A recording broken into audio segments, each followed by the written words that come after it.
So now we're going to move on. For next speaker is Melissa Jenkins. Melissa is the CTO of Tele2 IoT. So she heads up the product and technology department and focuses on driving the innovation as well as development of solutions for IoT connectivity. So today Melissa is going to tell us about these technologies and how you use IoT to make the world a better place. Or something like that. I'm going to answer the first question first, which is, this is my second Swedish winter. So I am an avid glider pilot. In Swedish, I think that's segelflyg. So this is sort of a speech that I wanted to do about kind of the combination of my passion and my work. And one of the things that makes gliding work is turbulence. But there's a whole lot of other stuff. But first, I have to do the mandatory corporate slide. We are not your traditional big data company. We're sort of a bit in between. So, you know, Internet of Things, I think, is a buzzword. It's not quite as trendy as AI. It's not quite as trendy as big data. Maybe it was a year or two ago. But we do have quite a lot of big data. You know, every single one of our devices does signaling on a regular basis. You know, I had to sneak a big number on the slide because otherwise they're all too small and everyone would go, that's small data. You could fit that on your phone. So, and that number on the end is the number of data session events in a database, and this is related to our devices doing data on the network. And that's actually a fraction of the total number of records that we keep in there and that we have available for analytics. But it does show, you know, that even in things where you wouldn't expect it, you know, in the signaling in a mobile network, there is actually a phenomenal amount of information. And we use that information in all sorts of strange ways, mostly for helping our customers' stuff work better. But anyway, I'm not here to talk about that. In fact, that's probably the only data I'm going to have in this whole presentation. So just sorry to disappoint. But I also had to have the what is the Internet of Things slide. Everyone's probably seen one of these. It's all about, oh wait, I put the word data up there. Skipping right along. So that's not actually that interesting. What's much more interesting is what the Internet of Things is all about. And I think this shows it all. We have evolution, the world, the natural environment. It changes really slowly. Right? How long have trees been evolving? Millions of years. How long have people been evolving? Millions of years. How long has the internet and computers been evolving? You know, it's not so long. And that's actually a really fundamental part on what the Internet of Things is doing and is driving. You could effectively say the Internet of Things is something that bridges between that physical world and that slow changing environment and the rapid change that is being brought on by computers and the internet. And this is actually really quite an interesting concept because strange things happen in these kind of interfaces. Now, this is also a little bit different from the whole internet and what happened with the original revolution in big data and ETL and all of that, because that was actually more about computer-created interconnected information. And now we're tying that back to the real world. And we're saying, hey, we can watch anything. We can tell you how warm it is in the building. We can tell you it's freezing backstage. You know, we can tell you all sorts of things that you would never have known and never have been able to look at or understand. And this can allow you to drive your analytics and your big data and your decision making. It could tell you, for example, that it was raining when an accident happened. And that could affect whether or not the claim was fraudulent. So there's lots of options and lots of things that happen here. But there's also an interesting thing that happens in these kind of interfaces where you have something that's moving quickly and something that's moving slowly. And it's actually very beautiful, which is why I put the slide up here. And I don't know how many people in this room know anything about fluid dynamics, but this, yep, 2, 3, come on, we must be more. 4, yeah, come on, there's lots of secret fluid dynamicers in this room. But it is absolutely fascinating, right? And you can see there's all sorts of amazing things that happen. And when you have something fast moving next to something slow. And that's really what I wanted to talk about. I wanted to talk about this amazing thing that's going on all around us, and that's going to affect the way we implement and make these solutions work. So, my updated version of the previous slide is, ba-boom. This is what happens when you put the digital world with the physical world. And I think we'll see a lot of this happening in the real world. You know, there is a lot of friction already. Internet of Things, is it good? Is it bad? Does this make people's lives better? Does it make it worse? And that kind of stiction and friction about, does these things work, is effectively a type of turbulence. So we need to look at that and say, what are we going to do about it? So I thought the definition also added nicely to this. Conflict and confusion, yeah, I think there's plenty of that out there. Every time we go and talk to someone who's thinking of adopting IoT, they're in conflict and confusion. But it is also, a violent and unsteady movement of water, or fluid, or possibly information. What happens if you don't look after it properly? Yeah, standard PowerPoint stuff. We had to have the upside down umbrella. Mine is actually somewhere in Orlando. If anyone knows where the Lost and Found is, they can help me with that later. But yes, it can result in all sorts of problems with your solution. Things not working so well, costing more money, being difficult, being hard to know what's going to happen. Those eddies that we saw before, they are unpredictable by nature. Sometimes that's good. But, boom, we've already introduced this. There is a science that deals with turbulence. And this is actually something that's really, really well studied. And I'm not going to do a very good job on it because although I do know what Reynolds number is, I'm not really a physicist and I don't really know that much about fluid dynamics, except that it's pretty cool. So, there's music. I didn't know that. I think the whole concept around managing turbulence, this is an airfoil. This is what happens when you have a wing flying through the air. And you can see its angle of attack, which is how steep it is to that, has a big impact on what's happening to the world behind it. And I think the same could be said for the way we adopt data and the way we use the internet and our solutions. You can go with the flow or you can disrupt it completely. And choosing how you manage that will have a big impact on how things work and how much difficulty you have reproducing it, making things work properly, and getting it adopted into your business. Right, this one's a little harder. I couldn't find a good slide for this, but on every wing there's a point at which the smooth detaches and it becomes turbulent. And that is basically controlling the separation. And it's an interface point on the wing, and it allows you to say, at this point, I want it to become turbulent. So it's not about just saying it's always got to be smooth. You can say, I need it to be a little bit turbulent at this point. And the reason you do that is because a little bit of controlled turbulence is much better than that catastrophic, everything's going all over the place kind of turbulence. I think from our point of view, we control our interfaces all the time. That's how we manage how data flows between different parts of the business. That's how we understand what's happening in the real world. And that is quite an important way of managing what's happening in the chaos. But sometimes you can let it go a bit. You can say, hey, this is cool. I want it to be a bit rocky. I want to see what happens if I just push this data a bit further.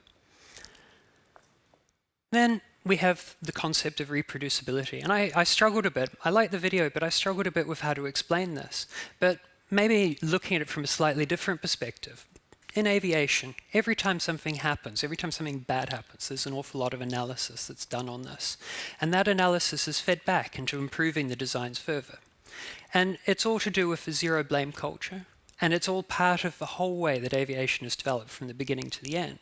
And one of the things that's really proven over time is that you can learn from things that have been done before.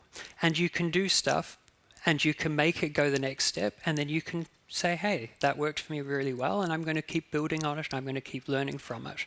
And I think the key here is that, when you are developing your solutions, when you are building your concepts and you're making things work, look at what works, figure out how to reproduce it. Sometimes you have to go back a bit, and you might discover that when just looking backwards, you end up with much the same thing, but just a slightly different perspective. And this will allow you to develop further and build your solutions better. I think, though, we all know that the best solution for turbulence is quite simple. You do up your seatbelt, don't you? And this is the same in all types of flying. I can assure you that when I'm gliding, one of the very first things I do when I get in the plane is make sure my seatbelt is really tight. And I think that's the same with everything else. Make sure you have a safety net. Make sure you understand what options there are and whether you're going to look forward or backwards.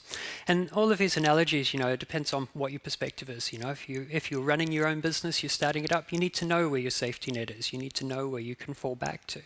If you're out there and you're trading with other people's data, you need to understand how much is acceptable and how you manage that long term. But most importantly, it stops you banging your head on the ceiling. And that is actually the #1 cause of injuries on planes. So it is a really important lesson. Now, we've talked a bit about ways to manage this, but I think it's worth also talking a little bit about how important turbulence is. Right? IoT is going to disrupt things. It's pretty obvious that's happening, and it's unlikely to change. And ignoring all of the things about security and making sure we manage that and be responsible, which we could talk for hours about, but I think you would be upset because you'd miss lunch. You know, this is going to change the way we collect data, the way we process data, the way we look at the world around us. And that means it is going to disrupt at the same time as it enables. In exactly the same way the internet has done that with our computers and the way we run our business. You know, there was an article yesterday on the BBC, and that probably tells you where I lived a long time, talking about the fact that they were going to ban them from buying fax machines. Indeed. Who would have thought that in 2018 you have to ban someone from buying a fax machine? Like, really, it's been a bad idea for a really long time. But, you know, up with the empire, I think, is the official phrase at the moment. Without a little bit of this turbulence, we would struggle. You know, this line across the screen, I hope you can all see that. That line is called an inversion, and it's what happens when you have two stable layers of air sitting on top of each other. And the bottom layer is actually where all the pollution is. Yeah, it's kind of gross, isn't it? You can't see this on the ground because you're in it. But when you're flying and you're close to the inversion, you get this actually quite beautiful line with clear air above and, well, kind of grotty air down below. The thing that fixes this is actually turbulence. So some days it's convection as the ground heats up and it mixes the air and it causes it to clear. And other times it's actually just that the wind starts to blow or a new air system moves through. But without that turbulence, you would have smog. You would have problems in all the cities.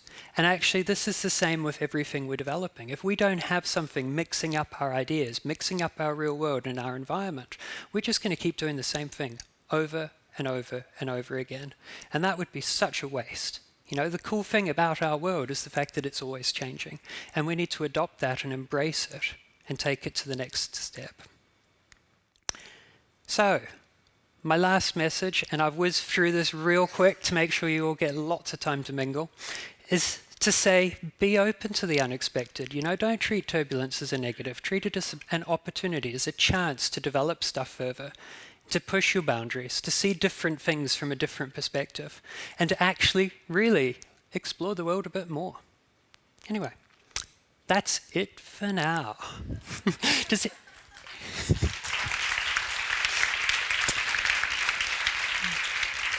So thank you so much, Melissa. And again, any questions from the audience before it's just up the back somewhere? back somewhere? We're going to have the microphone go all the way to the back.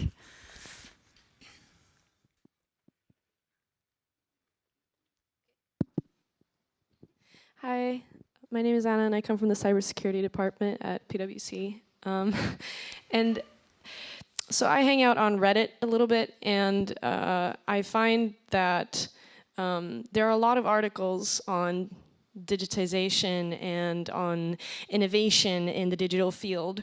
And it's kind of interesting because most often there's always somebody in the comments saying that this is great, but we've made so much progress and yet nothing is happening to us as people.